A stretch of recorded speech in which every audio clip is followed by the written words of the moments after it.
Hello, I'm Valerie McLennan. Good evening, good afternoon, good morning, wherever you may be. I hope you're well. This is my spiritual channel, Valerie Mac, Scottish, spiritual, and very funny. Allegedly. I know some of you are saying that along with me. You are. You've been here a while. You're probably saying it along with me. Anyway, if you're a new listener, thank you very much, and I can ask you to revert back and listen to the previous podcasts. I think you may enjoy. And if you've been here a while, if you've been following me a while, thank you very much. And I hope you continue to listen, to learn, to laugh, and to enjoy. Oh, who listened to her? That is the idea of a podcast. Now, the previous podcasts, I think probably the last couple, were quite funny. They were. I gave you a laugh. So this evening, I'm going to, a little combination. But this is really more wisdom and a little reminder of where we have been over the past few years. This will serve as a reminder for you to take stock and just all of the above. Now, I'm going to revert slightly. A few years back, can't remember exactly now, 2019, to the pandemic. Now, some of that time, I'm obviously not going to be discussing the horrible situation, across the board, the horrible outcome for many people. I'm just talking about it in principle. What happened and the lessons that we learned or should have learned from my point of view. Now, if you look back at the pandemic, there was, and in hindsight, and even at the time, I, on the spiritual path, thought some of the aspects were comedic. As many did. There was different points that nobody understood. Well, I won't say nobody. Generalising, that many couldn't understand, myself included, along the lines of, if you're going out, you may only speak to 6 people, as long as you don't know 5 of them, and as long as one is wearing a jumper and the other a polo neck. And then the following day, as long as, from to make sure they're not from the same household. No. And 4 different households. And if you meet one person from each household and go to a park, but you're not allowed to sit on a bench, don't you dare sit on that park bench. No, we are taking the benches. If we see you on that park, but that carry on. And you may only speak to this. It was getting so confusing, the whole thing, wasn't it? And then, but you can speak to this one, as long as their name begins with a J. Yes, and if it doesn't, no, you can only meet that one person on a Wednesday about 4 o'clock. The whole thing was mind-boggling. And we were left in stay in the house, do not come out. Now, the opposite side, if you look, the earth had a chance to heal. Because the air, because there was no flights, there was no nothing, there was nothing in the sky. The sky started to look what the sky used to look like, before all the fumes and everything else that was going on. And the earth was getting a chance to heal because there was nobody there, nobody out. But even the little animals that run about must have thought, what on earth? What's it all about? Alfie Anna. But you think about it, all the little animals that were going out, even the pets must have been thinking, goodness sake, the dogs didn't even have anyone to bark at because there was nobody there. Nobody had anything to do. Now, there was all of the above, which was mentally very challenging for many people, to say the least. There's probably still people today suffering the after effects of all the trauma and the fear that was being projected, really at high speed. Younger people, and everyone, and people were getting told this, don't go here, and there was all the pressure of people thinking, for goodness, everything, you were there. So there is all the after effects that came following that stuff. We can laugh at the minute and think, well, I know. Remember the people, there was somebody, were they not taken away, that was dragged off a mountain somewhere having a coffee, up a hill and having a coffee. Anyway, it was getting beyond ridiculous. Now, many people are still suffering the after effects of the emotional trauma that they had. Nobody told to stay in, and nobody this, and everybody was scared they would pass something on to someone else, and then all of this. So people were terrified that they were the one that was going to accidentally cough in somebody's face, that kind of thing. Now, you don't kind of slide through all of that and it's have no effect. Depending on your character, you didn't even, not even really depending on character. It was the most challenging time I would never, ever, ever like to face in my life again. especially with the kind of the momentum it was going to be, the fear was being projected into the world. But as I said, the world got a chance to heal and everything else was get a chance. Now, back at that time, many people were finding hobbies out of having no choice. They were stuck in the house. But they were finding hobbies that they'd, maybe forgotten about, didn't do.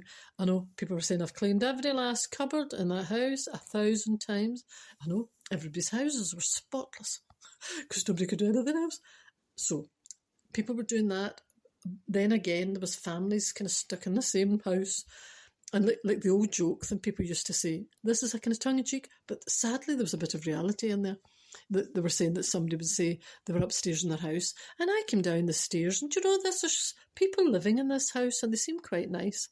Because normally they don't see each other. They're in screens or they're outside and they don't communicate and they're in the same house, they don't talk.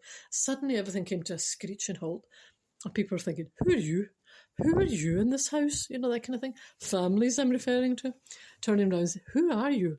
Oh, they seem quite pleasant in my house. I didn't know they lived there. Anyway, so there was all of that carry on.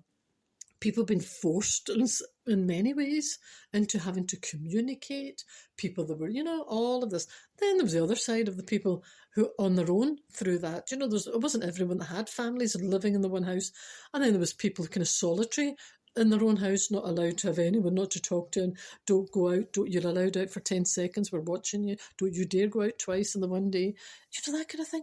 So there was the other side of the coin when there was people on their own living in that kind of, I don't think it was the healthiest situation for many, and it obviously dragged on longer than, in my belief, than was necessary.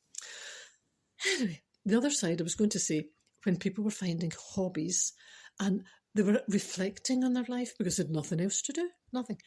Now, back at that time, shortly after that time, I was having conversations with people and they were saying, although it was the most horrendous situation, many people were saying, I've really learned from that and see, moving forward, I am not going to go back to the way it was before.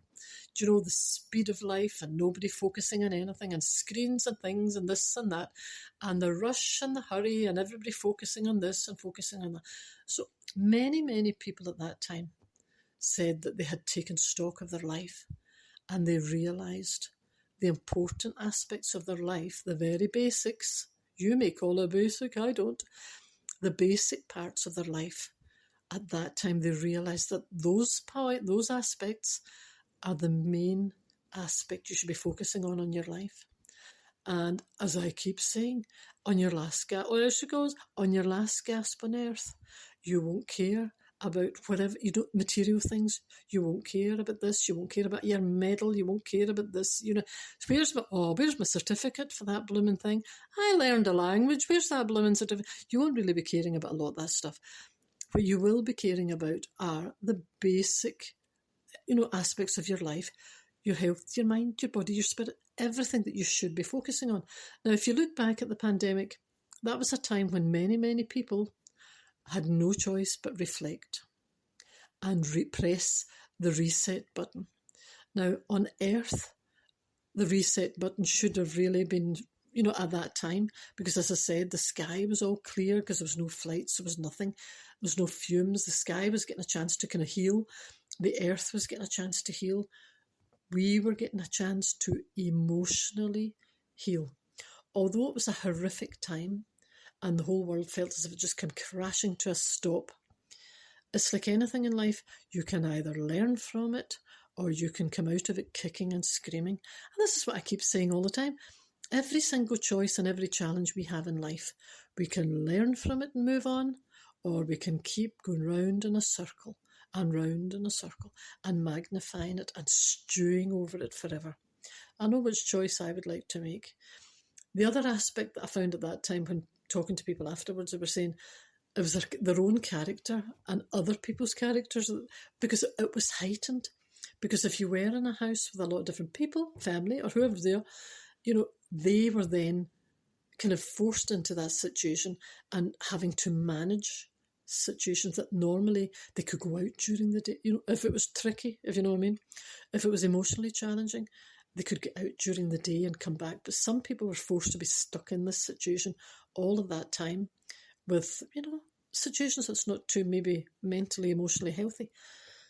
Now, as I'm on the spiritual path, I'm always looking for trying to kind of move on. I would hate to think that I was still looking back 5 years, a year ago, 10 years, 5 years, whatever it was, and if I couldn't see any change in myself, I would be hysterical. I'd be hysterical. But I know many people who haven't moved on emotionally, in the last 10 years, 5 years, year, 6 months to today. And I find it quite sad because they're still clinging on to stuff from years and years ago. The impact that has on their health, nobody else's health, because we're only ever carrying stuff that will affect ourselves. Whatever I'm doing today, this will only affect my life. Whatever you're doing will affect your life, unless you're dishing out some stuff that people are willing to accept. This is where it comes in. If you're willing to keep accepting toxic behaviour, bullying, whatever you would like to call it, emotional situations, if you keep saying thank you, consciously or unconsciously, if you keep accepting poor behaviour, what can we do? Because you're allowing it to continue. We can only ever live for ourselves and draw a line in situations that are going to affect your mind, your body, your spirit. Now, this has come back to the pandemic. Many, many people I'd spoken to at that time said, no more. When I move forward from this day, when life started to open up again, I'll tell you something, I am a changed person. I have learned, and I will no longer accept this, I will no longer accept that. And many people that I know have slid straight back into it. In the last number of years since the world opened back up, they will admit it, they've admitted it to me, they've gone right back to the person they were prior to the pandemic, as if they hadn't learned anything at all. And even they say to me, I can't believe it, because I was adamant. No, I'm not doing my adamant. I was adamant that this was the day that I was going to change. It was all going to change, and I was moving forward a new person. Now, they are frustrated with themselves because they've carried an awful lot of negativity, all of this stuff from that period straight back to today. And, for them, it's quite upsetting because they feel as they haven't learned anything, or they've allowed themselves to go back into the same kind of situation. If you look at your character, there'll always be people in the world who'll blame you for every single thing, from the weather to their life to everything. Their finger is always pointed in someone else's direction. That's not humanly possible for one person to be creating all of that. And the other thing that you'll notice is people in that situation, if you're up against that, people like to have a little team behind them. Oh, I'll give you a little laugh. Well, it's not a laugh, it's serious, because I find it so funny, it's pathetic. We were having a conversation a while ago about different characters in life, and etc., etc. Now, this would work if you were in the playground, if you were a really young kid, not when you're a grown adult, maybe in your 40s, 50s, 60s, 70s, 80s, People who might have a fallout with someone. And like if you're a child, you'll say, don't you talk to them again, I'm not speaking to them. That kind of thing you do in the playground. Do the thing in the playground? Don't you speak to them. No, I'm upset with them. But do you know there are actually grown adults in life who say, okay, and they'll the same as children. So they'll stick with them and go, and all of a sudden 10 or 20 people won't speak to someone because they said, no, I don't like them, so don't you talk to them either. I'm deliberately putting that voice on. We were having this conversation, but that's grown adults. So number one, what's wrong with the person that's doing that in the first place? What's wrong with that person? It's my way or the highway. No, my way or the highway. If you don't do what I'm saying, I'll not speak to you either. Oh, lovely. Please go. Do you know that kind of thing? So this is what we were laughing at, saying, it's very, very immature behaviour. But grown adults are doing this. If they fall out with another adult, they expect everyone around them not to speak to that person either. No, don't you dare speak to that person either. And it's that kind of expression, it's my way or the highway. Do everything my way or otherwise. If people are grown adults, you shouldn't be backing that, because the danger in that situation is if one person's a catalyst for that and everyone else around them is following on, and week after week, month after month, year after year after year, you need to be a free thinker in life. If you're letting your mind, it's like a mind control. If you're letting someone else's opinion control your mind and your emotions as a grown adult, I don't know what to say. I really don't know what to say. Because one person shouldn't have that power. to say, well, and then everybody says, okay, they wouldn't like it then if I spoke either. I'm blanking from this point. From this very minute, I'm going to blank them as well. Oh, are you? Yes, I'm going to pretend I'm not speaking about the lovely. I can laugh. I hear this quite often, and I've met it. I have met it in my past. I have. And I think, we're not even talking about children, we're talking about adults. Now, my point being, this also reflects back on the pandemic.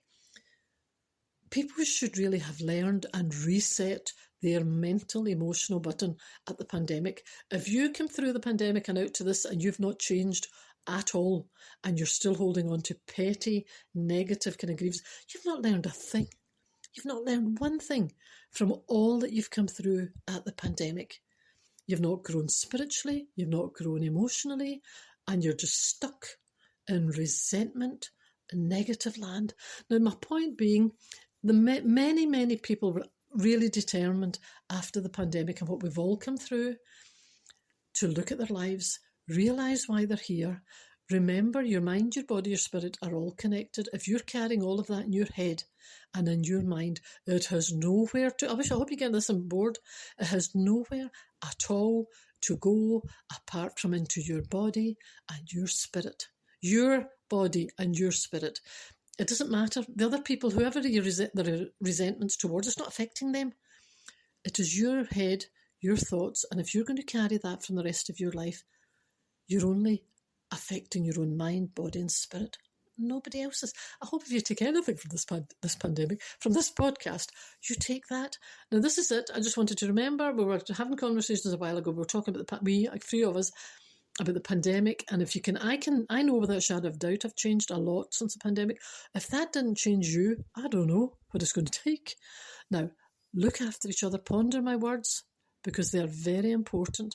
And you will probably realise that yourself if you think about it. Just think back and think, how far have I come emotionally or even spiritually, whatever word you use, in my faith in the universe, in the Creator, or am I still just walking around full of old hurts and old resentments? Please don't. We're only here for a short while. Look after each other. Take care. Speak to you soon. Bye for now.